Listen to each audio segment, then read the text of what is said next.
Allahumma salli ala sayyidina Muhammad wa ala alihi wa sahbihi wa sallim walhamdulillahi alamin. Assalamualaikum tim puaka sekalian, selamat malam, apa khabar? Semoga semuanya baik-baik belaka. Semoga yang berada di mana sahaja anda berada, selamatlah, saya doakannya. Malam ni kita nak buat style macam lepak-lepak tepi kedai mamak. Ya, sebab apa? Sebab saya dah malas nak formal-formal lah. So kalau korang rasa nak subscribe, kau subscribe. Kalau rasa kau tak nak subscribe, macam nak cakap kalau tak nak subscribe ni, kita nak buat hukuman apa Takkan nak hukuman nak sebat, apa nak kena gigit yang kengga. Tu hukuman tu semua dah klise, dah hukuman orang tua-tua. Kau tahu tak, zaman dulu kan, kalau lah jenis yang nakal, tak ikut dengan cakap mak ayah, orang zaman dulu dia akan ikat anak dia dekat pokok mangga. Lepas tu dia akan sapu madu, sapu dekat kaki, dekat peha, biar kena ketip dek kengga. Baru insaf budak tu. Zaman dululah. Siapa dia yang kena aku tak tahu. Ini kawan aku cerita. Datang dia pun membongak aku. So kawan-kawan, cerita pada malam ni pun ada cerita seram juga. Tapi duduk dulu. Jangan nak lorat-lorat. Lorat nak pergi mana? Ada meeting ke lepas ni? Meeting ke jumpa janda? Kau cakap elok-elok. So macam biasalah, pada yang belum subscribe, belum like tu, jemput-jemputlah subscribe. Betul, jemput-jemputlah like. Kita masih lagi dalam projek kita 30 hari 30 story puaka. Masih berlangsung, masih tak habis. So cerita pada malam ni tentang sebuah panggung wayang. Kau ingat apa? Wayang tak ada kisah seram. Wayang pun ada kisah seram, geng. Dan cerita seram pada malam ni dikongsikan sendiri oleh kakak lah kot. Aku cakap macam umur dia ni pun tak muda tak tua. Aku panggil dia kakak lah sebab aku ni muda lagi kan. Muka je macam 40 dah nak menopause, tapi aku still muda. Nama kakak ni adalah Yan. Waktu ni dia pergi tengok wayang tau, dekat mall yang agak terkenal area Selangor ni. Dan dia pilih satu movie. Movie ni dah agak sendu pada waktu tu. Yelah, sebab dah lama keluar, orang pun dah tak ramai nak tengok. Yan ni cakap waktu tu dia pilih nak tengok overnight movie. Maksudnya tayangan wayang yang dikenakan pada hari tu, yang dia nak tengok tu adalah last sekali pada penghujung hari. Santai-santai je. Sebab apa? Sebab esok weekend, tak kerja. So dia nak macam release tension lah. Lagi satu, Yan ni pula jenis yang suka tengok movie seorang-seorang. Dia tak suka ramai-ramai. Serabut, bising dia cakap. Yelah, kalau kau nak tengok movie ramai-ramai, nak bunyi orang bercakap, nak bunyi orang gelak-gelak, baik tak tengok kat wayang. Baik kau pasang je dekat mamak, kau tengok ramai-ramai dekat situ. Kat wayang ni kita nak ada private space kita. Kita nak hayati betul-betul. Sebab apa? Sebab kita bayar nak tengok cerita tu. Dia pula jenis tak suka bawa kawan tengok wayang. Sebab apa? Sebab ibarat macam engkau ni lelaki, engkau bawa girlfriend kau tengok wayang, tak ke banyak tanya nanti, abang macam mana dia mati? Abang dia ni jahat ke? Abang dia ni kahwin dengan siapa? Abang ini anak ni bukan ke anak toyol ke bang? Banyak tanya, geng. Dia tanya kita ni macam kita lah producer movie tu. Padahal kita sama-sama baru tengok ni. Tapi dia dah tanya dah, bang ini sekejap lagi mati ke hidup? Memang saya yang buat movie ni. So Yan ni cakap dia lagi suka tengok movie seorang-seorang. Tapi ada satu malam ni, bila dia tengok cerita seorang-seorang, ada benda seram yang jadi. Nak tahu? Kita intro dulu, geng.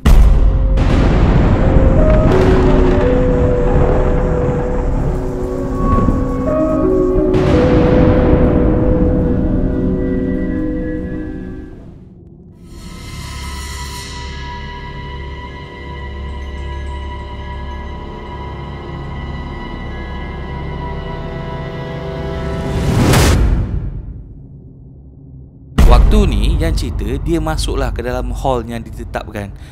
Masa mula-mula masuk tu tak ada seram pun. Dan bila dia masuk ke dalam hall yang telah ditetapkan ni, kau tahu tak hall tu apa? Hall tu macam panggung wayang, bilik-bilik wayang tu. Itu orang panggil hall, ataupun dewan wayang orang panggil. Yelah, mana tahu ada viewer yang tak pernah tengok wayang. Kita kena concern sikit. So dekat setiap panggung wayang dia ada hall 1, hall 2, hall 3. Dewan 1, dewan 2, dewan 3. So Yan ni dapat satu dewan. Dia pun masuk dalam hall tersebut, hall yang ditetapkan untuk dia tengok cerita yang dia nak tengok tu. Yan cerita waktu dia mula-mula masuk dalam hall tu tak seram mana pun. Cuma waktu dia masuk tu dia macam pelik sikit. Pelik apa? Pelik sebab waktu dia mula-mula beli tiket tadi, dia tengok dekat skrin tu macam tak ramai orang yang datang. Tapi sekarang ni dalam hall tu sikit lagi nak penuh dengan orang, kemain ramai lagi. Tapi yang ni jenis macam, alah, ini maybe beli dekat phone yang last minute, so tak payah fikir panjang lah, tak apa. So Yan ni pun pergilah duduk dekat seat yang ditetapkan, betul-betul dekat area tengah. Memang area yang sesuai nak tengok wayang dengan selesa, geng. Tengah shot duk tengok iklan wayang sambil makan popcorn, tiba-tiba rasa nak buang air, geng. Yan pun melintaslah beberapa orang yang tengah duduk ni untuk keluar pergi ke toilet. Waktu ni tak ada benda seram lagi yang jadi. Dah settle buang air apa yang patut semua, Yan kembali ke hall wayang dia. Yan fikir yang, okey lah, aku malas lah nak duduk balik dekat kursi aku tadi. Yelah, kursi aku tadi dah berada dekat tengah-tengah barisan. Filem pula tengah tayang babak-babak aksi yang memang seronok ni. Kalau aku nak duduk balik dekat tempat aku tadi, aku kena minta laluan beberapa orang penonton. Mau kena maki aku. Dah lah aku duduk tengah-tengah, nanti orang belakang marah, orang yang aku nak lalu pun marah. Serabut. Jadi Yan pun dia decide, dia tengok dekat belakang dewan tu ada beberapa kerusi kosong. Ada lebih kurang dalam 3 kerusi kosong. Yan pun ambil kerusi yang berada di sebelah lorong dan dia pun duduk relax sambil tengok wayang. Waktu ni Yan cakap dia tak ingat cerita apa, tapi cerita seram. Sampai satu babak tu, suasana tiba-tiba menjadi seram, sunyi dan juga suram. Tiba-tiba Yan bagi tahu yang dia rasa macam tak sedap hati. Tapi bukan sebab babak seram yang dekat wayang tu, tidak. Tapi sebab dia dapat rasakan macam diri dia ni diperhatikan. Waktu tu mata Yan mula melilau, pandang keliling panggung wayang tersebut. Dalam suram kegelapan panggung tu, nampak semua orang tengah tekun tengok cerita tersebut. Yan pula mula toleh kanan, toleh kiri. Waktu Yan toleh ke arah kiri ni, meremang bulu roma dia. Macam aku cakap tadi, Yan duduk di row paling belakang, paling hujung. Contoh, ini barisan kerusi, Yan duduk dekat sini. So senang dia nak keluar masuk, takut-takut nak pergi toilet ke apa ke nanti kan. Yan cerita, sebelah kiri dia ni ada 2 kerusi kosong. Dan kerusi ketiga selang daripada tempat Yan duduk ni, ada seorang perempuan muda. Perempuan muda ni, dia tengah pandang Yan. Weh, seram gila kot. Kau bayangkan, dalam panggung wayang, semua orang tengah tengok cerita dekat skrin, tiba-tiba ada seorang perempuan muda ni tengah pandang tepat ke arah kau. Dahlah perempuan muda ni muka pucat, bibir tak ada rupa bibir, memang straight je pandang ke arah Yan. Waktu ni Yan dah terpandang perempuan tu, dia cepat-cepat kalihkan pandangan dia tengok skrin. 2-3 saat lepas tu, Yan jeling semula ke kiri. Perempuan tu masih pandang Yan. Waktu ni Yan rasa dalam hati dia fikir macam, weh, dah kenapa perempuan ni? Kenapa nak pandang-pandang aku ni? Aku lawa sangat ke? Ada taik burung ke atas dahi aku? Kenapa dia pandang aku macam tu sekali? Yan pun kalih pandangan semula ke arah skrin, tapi dia dapat rasakan yang perempuan tu masih perhatikan dia. Serba tak kena, geng, dibuatnya. Waktu ni Yan cakap, okay, dia tak nak fikir, dia nak cuba fokus tengok filem tu. Tapi memang tak boleh nak buang rasa diperhatikan tu. Kuat pula desakan hati Yan ni. Dia rasa macam nak tengok sangat perempuan yang dekat sebelah dia tu. Kau faham tak? Rasa macam kau tak nak tengok, tapi hati kau rasa macam tengok perempuan tu. Kau faham tak? Dia cuba tahan diri, tapi tak boleh. Dan akhirnya Yan tertoleh juga ke arah perempuan tadi, sebab dia dengar macam ada orang tengah bisik sesuatu di telinga kiri dia. Waktu ni Yan toleh dan dia menyesal. Nak tahu sebab apa? Perempuan tadi yang duduk selang 3 kerusi daripada Yan tu, sekarang dah beranjak 1 kerusi dekat menghampiri Yan. Kalau tadi selang 3 kerusi, sekarang dia beranjak selang 1 kerusi je dengan Yan. Dan perempuan tadi masih pandang tepat ke muka Yan. Waktu ni Yan dah pandang sebelah, badan dia dah kebas, geng. Kaku, geng. Muka perempuan ni tersangatlah kosong, macam tak ada perasaan. Macam kau faham tak? Macam perempuan pandang, tak ada sedih, tak ada serius, tapi macam patung pun ada. Mulut perempuan ni pula dia tenganga sikit. Kalau tengok betul-betul, anak mata perempuan ni macam bergetar sikit, macam memandang kiri kanan, tapi pandangan dia lebih fokus memandang ke arah Yan. Waktu ni Yan terus kalih pandangan, pandang ke arah lain. Dia bangun, bangkit dari kerusi. Waktu Yan berdiri, dia pandang semula ke arah perempuan tu. Perempuan tu masih lagi pandang dia. Tak tahu penyakit apa perempuan ni. Yan pun fikir, pergi mampus lah. Baik aku berambus daripada wayang ni lagi bagus. Duduk dalam ni pun tak boleh tengok wayang. Perempuan ni asyik tengok dia je. So Yan pun pusing belakang, dia keluar daripada hall tersebut. Waktu ni dalam otak dia fikir macam-macam tau. Siapa perempuan ni? Apa perempuan ni nak? Kenapa dia pandang aku? Waktu tu Yan terus ambil lift turun ke tempat parking kereta basement. Masa dia turun tu, dia tengok juga kiri kanan. Yelah, manalah tahu tiba-tiba ada influencer cakap, surprise, ini adalah prank sahaja untuk anda. Tapi malangnya sampai ke parking basement, tak ada orang pun yang muncul. Dia seorang je yang berjalan. Tiba sahaja dekat kereta Yan, terus dia unlock kereta, dia masuk dalam kereta, dia kunci balik. Yan tunduk nak masukkan kunci dalam slot kunci tu. Waktu dia tengah tunduk nak masukkan kunci tu, lagi sekali dia rasa seperti diperhatikan. Rasa macam ada orang duduk di tempat duduk belakang tengah memerhatikan dia. Waktu ni yang beranikan diri, angkat kepala, pandang belakang. Uish, nasib baik kosong. Tak ada siapa-siapa. Yang pandang luar pun kosong. Pandang depan, kanan, belakang, tak ada orang. Cuma yang kelihatan kereta-kereta yang waktu tu maybe kereta pemilik penonton wayang yang masih berlangsung dekat atas. Jantung waktu ni dah berdegup kencang. Laju sampai rasa degupan tu nak meletup, geng. Ibarat macam kau berlari 100 meter, tiba-tiba kau berhenti, rasa macam dong. Rasa macam gitu. Rasa nervous tu. Yan pun tak fikir panjang, dia terus masukkan kunci, dia pulas, enjin hidup je, dia terus beredar daripada situ. Berdecet bunyi tayar bergeser dengan lantai, geng. Waktu ni Yan terkumat kamit baca ayat suci. Nasib baik member bawa kereta automatik, jalan elok. Kalau bawa kereta manual, tak tersengguk-sengguk nanti kereta dia sebab gelabah. Sampai je Yan dekat palang, yang palang tol untuk bayar tiket tu, Yan pun berhentikan kereta. Dia buka tingkap. Masa nak keluarkan tangan daripada tingkap untuk masukkan tiket dalam mesin ni, lagi sekali dia rasa macam dia diperhatikan. Yan pandang keliling, uish, tak ada siapa. Waktu ni baru Yan perasan, disebabkan nervous ni, kereta dia parking jauh sikit daripada mesin nak masukkan tiket tu. Jadi dia terpaksalah hulur tangan nak bayar tiket. Tapi kau bayangkan, hulur punya hulur tak sampai juga. Terpaksalah Yan buka pintu, keluarkan kaki, kena pijak lantai sikit, berdiri sikit, barulah tiket tu dapat dimasukkan. So bila tiket dah masuk, palang tu pun naik. Lepas tu Yan duduk semula dalam kereta, masukkan kaki.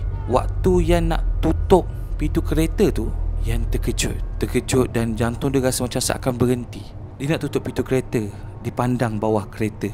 Waktu dipandang bawah kereta, berada betul-betul di bawah kereta dia, ibarat macam ada satu kepala mengintai keluar. Dan kepala tersebut adalah kepala perempuan yang dia nampak dalam wayang tadi.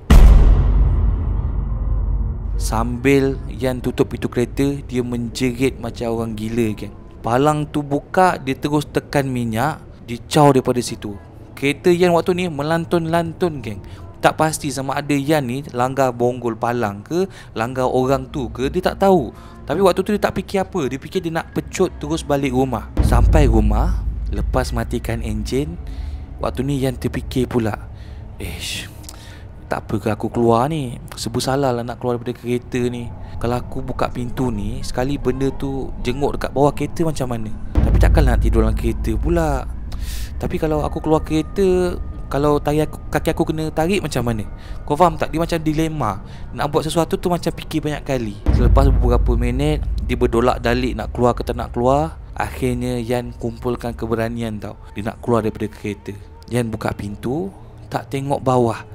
Dia lompat keluar, dia hempas pintu kereta, terus berlari naik ke rumah. Tangan Yan ni terketar-ketar, geng, nak buka pintu kunci rumah. Tak toleh kiri kanan depan belakang waktu tu. Berjaya je buka, terus dia masuk dalam rumah, tutup pintu, dia kunci, terus berlari naik ke bilik. Masa dia tengah naik tangga nak ke bilik tu, waktu ni Yan macam terbayang-bayang tau, macam ada orang tengah jengah dia daripada bawah, pandang ke atas macam gini. Meremang bulu roma. Tapi Yan cakap dia tak nak tengok bawah. Yan doa waktu ni harap benda tu tak ikut balik rumah je. Malam tu Yan tak boleh tidur. Golek punya atas katil, baring mengiring ke kanan tak kena, ke kiri tak kena. Semua sebab terbayang perempuan yang nampak dalam wayang tadi. Oleh sebab tak boleh tidur, Yan pun buka lah internet. Dia cari di Google, pengalaman seram orang dekat panggung wayang. Dan waktu tu Yan cakap dia jumpa benda yang menarik, benda yang dirasa macam ini macam kena dengan kisah aku ni. Nak tahu tak Yan jumpa apa? Yan cakap, cuba korang hari ni korang buka website nak beli tiket wayang. Tak kisahlah mana-mana syarikat, kau buka dan kau tengok cerita yang paling sendu ataupun cerita yang tak ramai orang tengok. Lagi-lagi kalau cerita tersebut ditayangkan pada hari bekerja, hari tak ramai orang, ataupun tayangan yang paling lambat ataupun paling awal. Biasanya pada waktu-waktu macam ni, yang dia buat research, dia tengok memang barisan kerusi paling belakang akan dikosongkan. Ada kan? Kalau tak percaya cuba korang tengok.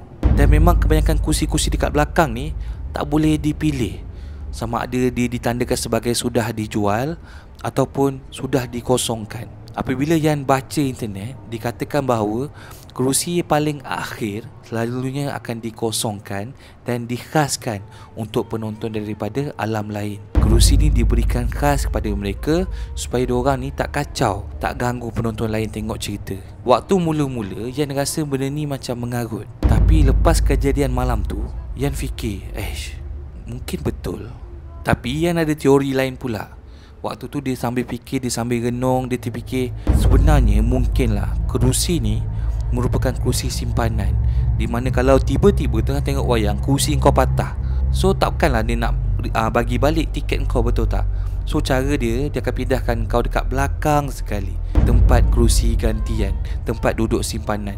Ini adalah penerangan yang paling logik lah. Tapi begitu, nak dicakapkan jaranglah ada kerusi rosak dekat panggung wayang, sebab memang maintenance dibuat hari-hari. Kecuali kalau tiba-tiba jadi, memang dia ada spare beberapa kerusi dekat belakang. Jadi nak melogikkan benda tu, kerusi tu tak ada orang guna. Walaupun beberapa lama sekalipun, jarang sangat orang pakai. Dan bila jarang orang pakai ni, mungkin kerusi tersebut ada penunggu yang tidak dapat dilihat. Dan mungkinlah waktu tu yang tersalah, dia duduk di kerusi di mana ada penunggu di tempat tu. So mungkin itulah sebab yang diganggu dengan penunggu tempat tersebut.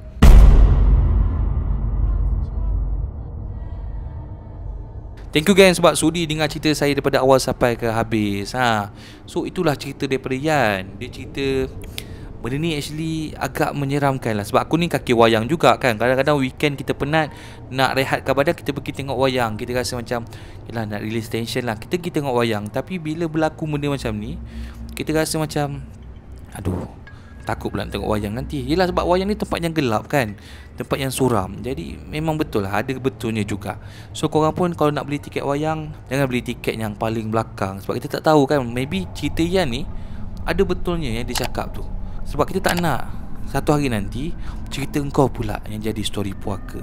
So thank you so much. Jangan lupa like, jangan lupa subscribe, jangan lupa on notification button. Kita jumpa dalam next story puaka. Assalamualaikum, selamat malam.